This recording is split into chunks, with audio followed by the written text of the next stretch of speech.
सिंहासन की जंग में आज जिस सीट की हम बात कर रहे हैं वो दो जिलों से मिलकर बनी है। बीते दो लोकसभा चुनाव में इस सीट पर बीजेपी का कब्जा रहा है। वहीं अगर बात करें तो 1989 से 2019 तक यहां बीजेपी का दबदबा रहा।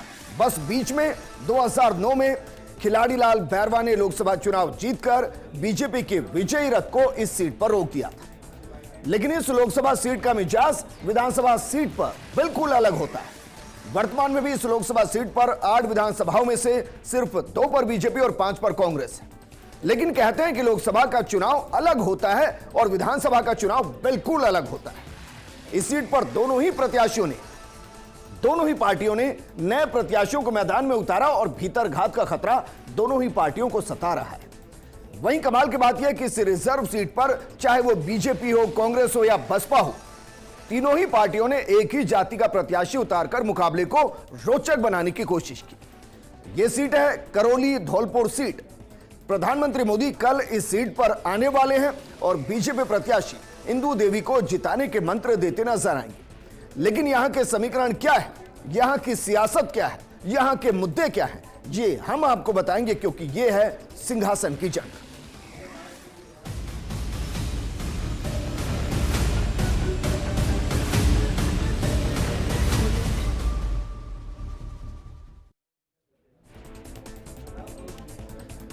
तो करौली धौलपुर की लोकसभा सीट के मिजाज को समझाने के लिए हमारे साथ दो बेहद खास गेस्ट मौजूद। हमारे साथ हमारे एसोसिएट एडिटर निर्मल तिवारी जी मौजूद हैं और हमारे ब्यूरो चीफ नरेश शर्मा जी मौजूद हैं।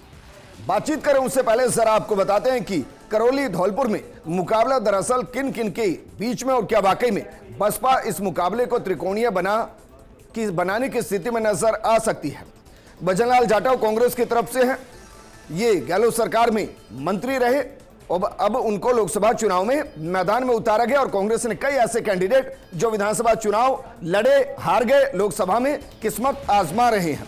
वहीं करौली धौलपुर से मनोज राजौरिया की जगह बीजेपी ने इंदु देवी जाटव को मैदान में उतारा है और एक नए चेहरे के साथ दोनों ही पार्टियां लोकसभा के चुनाव को रोमांचक बनाने की कोशिश करते नजर आ सकते हैं। निर्मल जी, शुरुआत आपके साथ। करौली धौलपुर जहां जातिगत समीकरण बेहद मायने रखते हैं, दोनों ही पार्टियों ने एक ही जाति से मैदान में उतारा। इसमें बसपा भी जोड़ लें तो तीनों पार्टियों ने जो दो नाम हमने बताए, इनकी जरा बताइए जमीनी हकीकत क्या। और कह रहे हैं कि भजनलाल जाटव के लिए तो कहा जा रहा है कि भाई बाहरी है, तो जो बाकी दौड़ में थे वो ही नाराज चल रहे हैं। देखिए विजेंद्र, खास बात यह है कि जब हम करौली धौलपुर की बात करते हैं तो ये जानना बेहद जरूरी है कि यहाँ पर जो कैंडिडेट उतारे हैं उनके पीछे का उनका जो बैकग्राउंड किस तरह का है। देखिए ईआरसीपी बहुत बड़ा मुद्दा रहा है इस क्षेत्र के लिए विजेंद्र, तो निश्चित तौर पर वहाँ की जनता, खासकर पूरे अगर हम धौलपुर बेल्ट की बात करते हैं, करौली जो पूरा जो डांग क्षेत्र है या चंबल से जुड़ा हुआ जो क्षेत्र है, वो बिजली पानी को लेकर या जो भी मूलभूत सुविधाएं लेकर उनको लेकर हमेशा उससे पिछड़ा रहा है, उसमें तरसता रहा है। मनोज राजौरिया लगातार 3 चुनाव उन्होंने लोकसभा के भाजपा की तरफ से लड़े। 2009 में जो खिलाड़ी लाल बैरवा पिछले दिनों जो भाजपा में शामिल हुए, उन्होंने सबसे पहले उनको हराया था।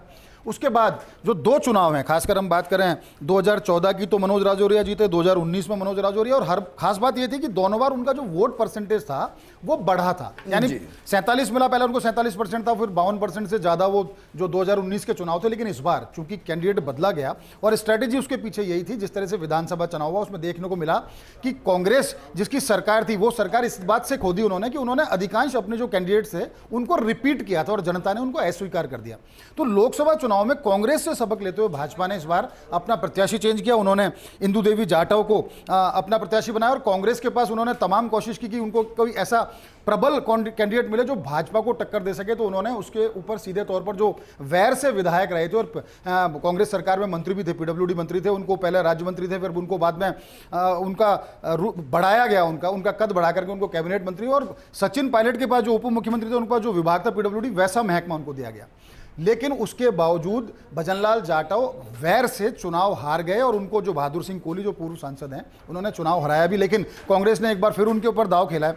देखिए पूरा अगर सिनेरियो देखें सीट का, तो यहाँ जाटव वोट, खासकर एससी वोट की बात करते हैं तो बहुत प्रमुखता से उनकी भूमिका बहुत ज़्यादा महत्वपूर्ण इसके अंदर रह जाती है। उसके अलावा गुर्जर वोट है, खासकर जो हम बात करते हैं, अगर हम बाड़ी की बात करते हैं, बसड़ी क्षेत्र की बात करते हैं तो गुर्जर वोट बहुत प्रभावित करते हैं।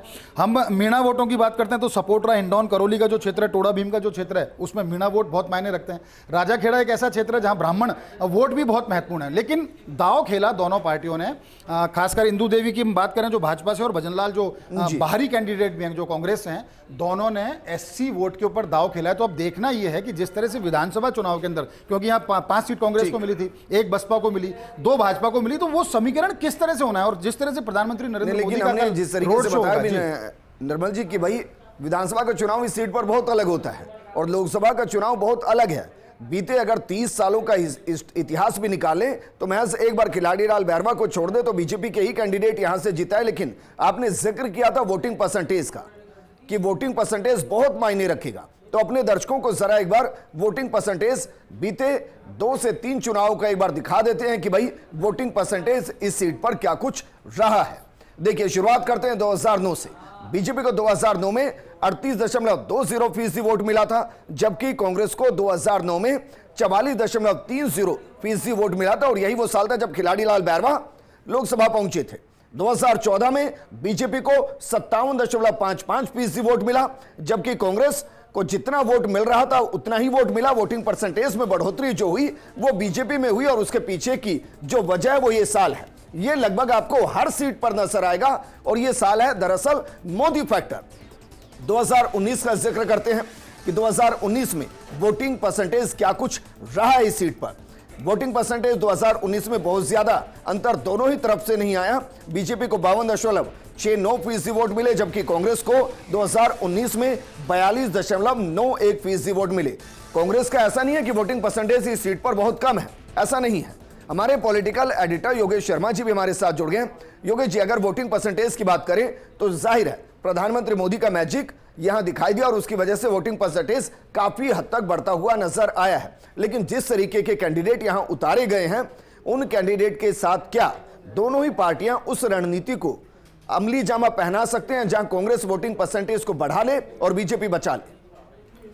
देखिए विजेंद्र, मनोज राजौरिया 2 बार सांसद बने और दोनों बार वो टफ फाइट बने। पहला चुनाव भी बहुत कम अंतर से उन्होंने जीता और दूसरा भी तकरीबन 1 लाख के आसपास का वोट बैंक रहा, जीत का अंतर रहा। और ये नेचुरली यहाँ का जो वोटर का मानसिकता है ईस्टर्न राजस्थान की सीट पर, वो कांग्रेसी आइडियोलॉजी की वोटर की मानसिकता रही है पुरानी इतिहास में।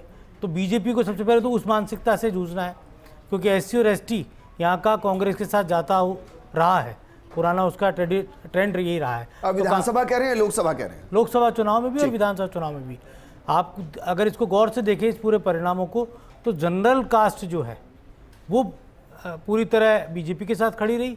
तो वहीं जो दलित और मीणा तबका एसटी वर्ग है वो यहाँ पर कांग्रेस के कैंडिडेट के पास गया और जो मूल ओबीसी का वोट है, इनमें माली है, कुमार है, ये वोट बीजेपी के साथ खड़ा रहा। तो ये जो बीजेपी की जीत का एक कारण रहा। और लेकिन अब की बार जो चुनाव है उसमें दोनों ही प्रत्याशी एक ही वर्ग से आते हैं, शेड्यूल कास्ट में जाटव वर्ग से आते हैं। तो दलित वर्ग से जुड़ी जो दूसरी जातियां हैं, चाहे वो बैरवा है, बैरवा जो हार्डकोर कांग्रेसी मानी जाती है, कांग्रेस ने बैरवा को नहीं उतारा। रैगर है, खटीक है, ये कोली है, ये तमाम जो वर्ग है उनका मूवमेंट किस तरफ रहेगा? क्योंकि बीजेपी ने उत्तर प्रदेश में इसी तरह के एससी के वर्ग में सेंध लगाई थी और ये इलाका भी उत्तर प्रदेश से सटा हुआ है और ये कोशिश रहेगी कि इन एससी के वर्ग के अंदर वोट बैंक में सेंध लगाए। क्योंकि जाटव के साथ किस तरह की जातियाँ जुड़ती है, उसमें एक सबसे बड़ा प्लस फैक्टर कांग्रेस के अंदर सचिन पायलट का है। करौली धौलपुर में गुर्जर मतदाता बड़ी संख्या में है और जिन पर पायलट का असर रहा है। अब वो कितना असर कांग्रेस की तरफ झुकाव कर पाते हैं।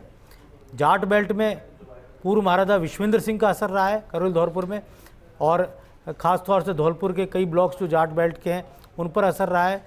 तो वहाँ पर क्योंकि ये एक तरह से भरतपुर की पूर्व रियासत का हिस्सा रहे हैं कई इलाके। और आपको ध्यान ही है कि गुर्जर आंदोलन के दौरान ये इलाका कितना सुलगा था उस ज़माने में, और कर्नल भैंसला का जो पूरा मूवमेंट का केंद्र था वो करौली धौलपुर का इलाका ही था, खासतौर से करौली का पार्ट। ईआरसीपी का मुद्दा, बीजेपी की भजनलाल सरकार ने ईआरसीपी को लेकर कई काम किए हैं और योजना को मूर्त रूप देने का काम किया है। उसका कितना असर इस इलाके में होगा? क्या जातिवाद से ऊपर उठकर क्या नरेंद्र मोदी के ईआरसीपी के फैक्टर को यहाँ की पब्लिक एक्सेप्ट करेगी जी? क्या पांचना जो बांध है उसके पानी में किस तरह का उबाल आएगा? क्या उबाल बीजेपी के पक्ष में जाएगा, और जो ट्रेडिशनल जो मीणा वोट है जो कांग्रेस के साथ ट्रेडिशनली जाता है, क्या इस बार भी वो भजनलाल जाटव के साथ जाता हुआ नजर आएगा। अभी जो लेटेस्ट अपडेट है विजेंद्र इस पूरे इस सीट को लेकर कि कांग्रेस के कैंडिडेट की सक्रियता को लेकर अभी सवाल खड़े हो रहे हैं कांग्रेस के अंदर। दूसरा, असंतोष जो वहाँ के कांग्रेस के नेताओं में, विधायकों में है, वो भी एक बड़ा सवाल है। क्या वो उतनी ईमानदारी के साथ अपने उम्मीदवार के साथ जुटे हैं, क्योंकि भजनलाल जाटव सचिन पायलट कैंप में नहीं आते थे जी, आते थे, लेकिन बाद में वो गहलोत कैंप में शिफ्ट हो गए थे।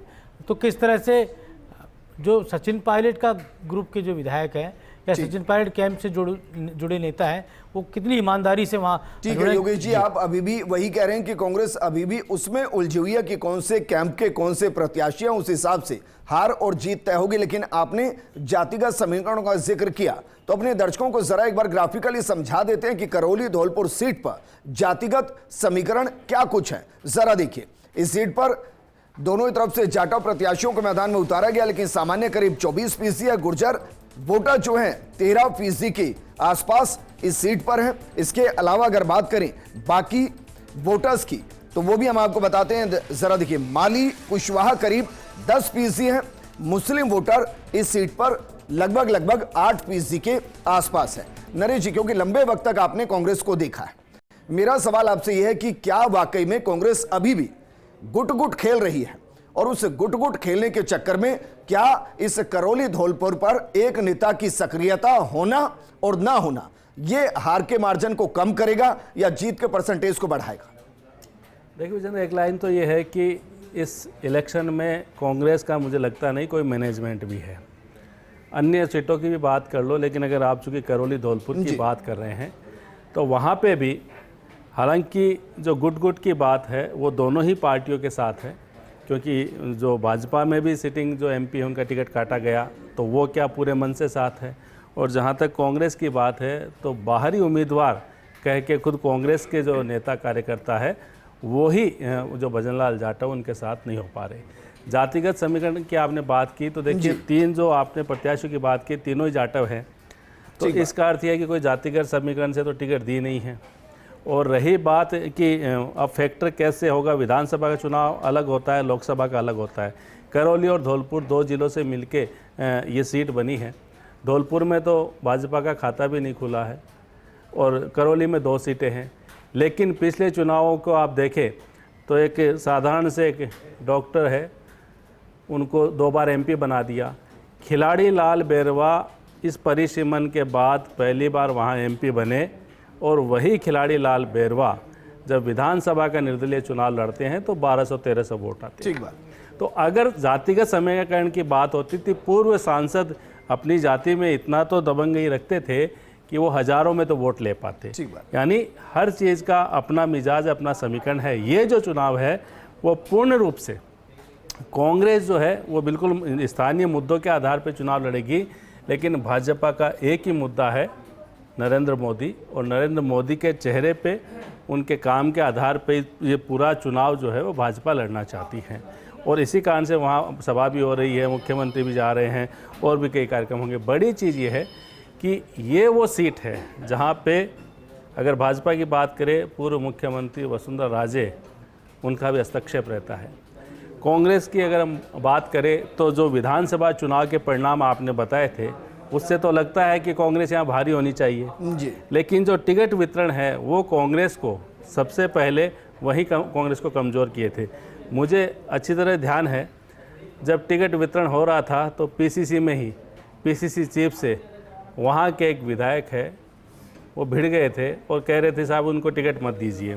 तो पीसीसी चीफ ने कहा था कि भाई बार बार नाम नहीं बदले जाते हैं, एक बार आप नाम तय करके आइए, उसके बाद जो है वो फैसला आला कमान जब कर लेता तो नहीं बदला जाता। यानी कि वहाँ के कांग्रेस के जो जनप्रतिनिधि है, विधायक तक जो है, वो भी ये मन नहीं बना पा रहे थे कि हमारा उम्मीदवार कौन होना चाहिए। लेकिन इसमें अगर कांग्रेस के नेताओं की बात करें, क्योंकि योगेश जी जैसे कह रहे हैं कि भाई भजनलाल जाटव की बहुत ज्यादा सक्रियता इस सीट पर दिखाई अभी तक नहीं दी है, दरअसल दिखाई तो बड़े नेताओं की भी नहीं दी है। कैसे दिखाई देगी विजेंद्र, वो यहाँ के है ही नहीं, उनको भेजा गया है, लड़ने के लिए भेजा गया है, लेकिन जिन्होंने भेजा है वो भी नहीं दिखाई दे रहे हैं। बिल्कुल, देखिए आप इस कांग्रेस के अगर चुनाव प्रचार को देखेंगे तो मुझे लगता है हर नेता ने अपनी सीट तय कर रखी है कि साहब मुझे तो सिर्फ इस सीट पे फोकस करना है, इस पे प्रचार करना है और मुझे तो इस सीट पे प्रचार करना है। कई ऐसी सीटें जहाँ लगता ही नहीं कि कांग्रेस है वो चुनाव में मुकाबला भी जो है वो कह सकते हैं पूरी ताकत के साथ कर रही है। और देखिए प्रबंधन तो पूरी तरह से फैल रहा है, ये मान के चलिए। आप जयपुर का उदाहरण ले लीजिए, राजसमंद का ले लीजिए, भीलवाड़ा का ले लीजिए। बांसवाड़ा में तो जितनी किरकिरी कांग्रेस की हुई है शायद ही हमने कभी इस तरह राजनीति में देखा होगा कि होमवर्क तक पूरा नहीं होता, चुनाव लड़ाना है नहीं लड़ाना। अब देखिए कितनी बड़ी स्थिति है, आपने जब ये सवाल ही कर दिया कि कांग्रेस के उम्मीदवार बांसवाड़े में खड़ा है और कांग्रेस के नेता कहेंगे साहब कांग्रेस वाले को वोट मत दीजिए, आप दूसरी पार्टी को वोट दीजिए। ऐसा चुनाव थोड़ी होता है। तो जहां करौली धौलपुर की आपने बात की है, बिल्कुल सही है कि भजन लाल जाटव जो मंत्री थे गहलोत सरकार में, चुनाव हार गए थे। अब कांग्रेस को कोई ऐसा वहां उम्मीदवार मिला नहीं तो चलिए जातिगत समीकरण देखते हुए टिकट दे दिया। लेकिन ये चुनाव जो है विजेंद्र, मुझे लगता नहीं है कि कोई जातिगत समीकरण के आधार पर इसका परिणाम तय होगा। ठीक है निर्मल जी, एक सवाल दरअसल ये जनता के बीच से भी उठ रहा है कि भाई एक तरफ तो कांग्रेस और जिसको हम इंडी गठबंधन कह रहे हैं वो चिल्ला कर ये कह रहा है कि भाई ये हो सकता है आखिरी चुनाव हो, ये आखिरी जंग हो, और दूसरी तरफ वही नेता बिल्कुल निष्क्रिय नजर आ रहे हैं। बड़े नेता राजस्थान में अभी तक रस्म अदायगी नहीं कर पाए, अगर मल्लिकार्जुन खड़गे को छोड़ दें तो क्या वाकई में जनता के बीच जिस मुद्दे को ले जाना चाहते हैं उस पर वो अभी भी खुद कंफ्यूज है और उनको लग रहा है कि जाएंगे तो वक्त खराब करके आएंगे? देखिए विजेंद्र, इस सीट का मिजाज समझने की बहुत ज़्यादा जरूरत है, क्योंकि इसमें 8 विधानसभा क्षेत्र आते हैं और हम पहले भी चर्चा कर चुके हैं। उसमें 5 कांग्रेस के पास हैं, 1 बसपा और 2 बीजेपी के पास। कंप्लीटली जो विधानसभा का चुनाव होता है जब अलग अलग सीट को लेकर के, तो उसका बिल्कुल अलग देखने को मिलता है और कांग्रेस ऐसा लगता है वहाँ बहुत लीडिंग पोजीशन में होती है। लेकिन जब बात लोकसभा की आती है, जैसा कि मनोज राजौरिया लगातार 2 बार जीते, उनका वोट शेयर भी बढ़ा, मोदी फैक्टर बहुत काम किया 2014 के अंदर और 2019 के अंदर जिस तरह से उन्होंने, और अभी भी जो सबसे बड़ा फैक्टर है मोदी फैक्टर है, क्योंकि स्थानीय मुद्दे यहाँ पर गौण नजर आते हैं। देखिए समझने वाली बात है कि विश्वेंद्र सिंह की हम बात करते हैं, जिस तरह से उनका दखल रहा है, जिस तरह से अभी योगेश ने भी बात करी, अगर पूरे धौलपुर करौली क्षेत्र की बात करें तो विश्वेंद्र सिंह का पिछले दिनों एक बयान आया था, उन्होंने उसमें जमकर तारीफ की भजन लाल शर्मा जो सूबे के मुख्यमंत्री हैं। तो ऐसा लगता है कि कहीं ना कहीं एक अंदर की जो कड़वाहट थी विश्वेंद्र सिंह की पिछले चुनावों को लेकर, वो यहां सामने आ रही है और इसका इंपैक्ट देखने को मिलेगा खासकर जाट समुदाय के वोटर के अंदर, और वो कहीं ना कहीं भाजपा को फायदा करेगा। एक चीज हम भूल रहे हैं, पूरे चर्चा में हमने अभी तक विक्रम सिंह की बात नहीं की। विक्रम सिंह को बसपा ने टिकट दिया है और बसपा ने अगर विक्रम सिंह को टिकट दिया है और दोनों तरफ से अगर जाटव जो कि बसपा का परंपरागत वोट भी रहा है, बसपा जिस मुद्दे ताकत को अपनी को समझती है कि हाँ एससी वोट उसको मिलेगा, तो विक्रम सिंह को खड़ा करने का मतलब यह है सीधे तौर पर कि ये कोड में खाज का काम करेगा भजन लाल जाटव के लिए, क्योंकि एक तो बाहरी है, दूसरा अगर बसपा जरा भी वोट तोड़ती है कांग्रेस का इसमें तो निश्चित तौर पर इसका फायदा इंदू देवी जाटव को मिलेगा। तो बहुत सारे फैक्टर, और कल जब नरेंद्र मोदी वहां पर रोड शो करेंगे तमाम उसको लिए, तो वो सारे फैक्टर एक साथ काम करेंगे और स्थानीय मुद्दे यहाँ बिल्कुल गौण नजर आते हैं। देखिए कुछ और सीटों की हम बात करें, वसुंधरा राजे की हम बात करते हैं, अगर धौलपुर की बात करते हैं, अगर उनका प्रभाव पिछले चुनाव में तो बिल्कुल नजर नहीं आया विधानसभा चुनाव में, क्योंकि धौलपुर से शोभा रानी और राजा खेड़ा से रोहित बोरा और तमाम लोग जिस तरह से जीत कर आए, और इस बार भी उनकी सक्रियता उस क्षेत्र में नजर नहीं आ रही है। भाजपा एक दूसरी रणनीति पे खेल रही है। अगर गौर से देखें अपन विजेंद्र, तो समझने की बात है कि भाजपा ने भी उसी तरह से ढील दे रखी है अपनी पतंग को, जिस तरह से कांग्रेस के बड़े जो नेता हैं वो अभी तक भजनलाल जाटव के समर्थन में वहां पर नहीं पहुंचे हैं। तो भाजपा खींच की जगह ढील का प्रयोग कर रही है यहां पर, और उस ढील का फायदा सीधे तौर पर भाजपा को यह मिल रहा है कि एक तो नरेंद्र मोदी फैक्टर, दूसरा कुछ जातीय समीकरण, तीसरा बसपा का जो कैंडिडेट है वो, ये सब मिलकर कहीं ना कहीं बीजेपी को फायदा पहुंचाते हुए नजर आ रहे हैं। तो ऐसे में कहा जा सकता है कि जो 1 लाख की लीड थी, करीब 97,682 वोटों से पिछली बार मनोज राजौरिया वहां से जीते थे, तो कह सकते हैं कि कहीं ना कहीं जो अभी तक की वर्तमान स्थिति है उसमें तो ये ऐसा लगता है कि भाजपा अपना वोट शेयर भी बढ़ाएगी और हो सकता है जीत का अंतर भी। ठीक है, वैसे भी इस सीट का इतिहास एक बार अपने दर्शकों को बता देते कि 1952 से लेकर अभी तक जितने चुनाव हुए हैं उन चुनाव के अंदर कौन कौन कब कब जीता है, ग्राफिक्स के जरिए आपको बताते हैं। वैसे इस सीट पर एक लंबे वक्त से बीजेपी का कब्जा रहा है, बस परिसीमन के बाद अगर 2009 को छोड़ दें, देखिए 1952 में बच्चू सिंह जीते, 1957 में बच्चू सिंह जीते, 1962 में टीकाराम पालीवाल जीते निर्दलीय, 1967 से कांग्रेस ने खाता खोलना शुरू किया, जगन्नाथ पहाड़िया एक बड़ा नाम कांग्रेस से जीते, 1971 में भी जगन्नाथ पहाड़िया जीते, 1977 में श्याम सुंदर लाल जनता पार्टी से जीते, 1980 में जगन्नाथ पहाड़िया फिर कांग्रेस से जीते, 1984 में लालाराम कैन कांग्रेस से जीते, और बस इसके बाद से कांग्रेस लगभग 7वीं सीट पर नजर आई। 1989 में थान सिंह जाटव बीजेपी से, 1991 में गंगाराम कोहली बीजेपी से, 1996 में गंगाराम कोहली बीजेपी से हैट्रिक लगाते हुए 1998 में गंगाराम कोहली बीजेपी से, 1999 में बहादुर सिंह कोहली बीजेपी से, 2004 में रामस्वरूप कोहली बीजेपी से, 2009 में कांग्रेस खिलाड़ी लाल भैरवा परिसीमन के बाद, और उसके बाद जब आप देखेंगे तो मनोज राजौरिया बीजेपी से इस सीट पर जीतते हुए नजर आए। लेकिन योगेश जी, दो चीजें हैं, एक तो यह कि एक लंबे वक्त तक कोहली प्रभाव इस सीट पर रहा, लेकिन कांग्रेस और बीजेपी दोनों ने ही कोहली नहीं जाटव पर दांव खेला। दूसरा, 1989 के बाद ऐसे क्या समीकरण इस सीट पर बदल गए कि यहां खिलाड़ी लाल बैरवा को छोड़ दे तो कभी बीजेपी हारी नहीं, चाहे विधानसभा चुनाव के समीकरण कुछ रहे हो। देखिए, मोदी फैक्टर बड़ा कारण रहा, और खिलाड़ी लाल बैरवा जीते जब यूपीए का राज आ गया था। खिलाड़ी लाल बैरवा उस समय सांसद बने यहाँ पर, और इस बार वो कांग्रेस छोड़ चुके हैं, बीजेपी का दामन थाम चुके हैं, और सचिन पायलट कैंप में थे आखिरी वक्त पे। लेकिन ये कहा जा सकता है कि करौली धौलपुर को भारतीय जनता पार्टी आसान नहीं मानकर चल रही, क्योंकि यहाँ का पुराना जो पैटर्न रहा है, और ख़ास तौर से दलित और मीणा वोट, और ईस्टर्न राजस्थान में चौंकाने वाली बात आपको बताता हूँ कि यहाँ पर सामान्य वर्ग का जो वोट है, ख़ासतौर से ब्राह्मण जी, ईस्टर्न राजस्थान का ब्राह्मण आज़ादी के बाद लंबे समय तक कांग्रेसी रहा, और इसका एक बड़ा कारण धौलपुर का रहा, क्योंकि पंडित बनवारी लाल शर्मा जगन कोठी से ही उस समय धौलपुर की पूरी सियासत चलती थी, और बनवारी लाल शर्मा कद्दावर ब्राह्मण नेता थे। उसका असर यहाँ पर तमाम इलाकों में पड़ता था, चाहे उसके बाद पंडित रामकिशन जैसे और बड़े नेता हुए, वो भी सेकुलर नेता के तौर पर जाने गए। गिरिराज प्रसाद तिवाड़ी विधानसभा अध्यक्ष रहे। तो ब्राह्मण पॉलिटिक्स थी, और दौसा से शुरू हो गई थी, जो कि ईस्टर्न राजस्थान के धौलपुर के आखिरी टेल तक ये कांग्रेसी मिजाज की रही।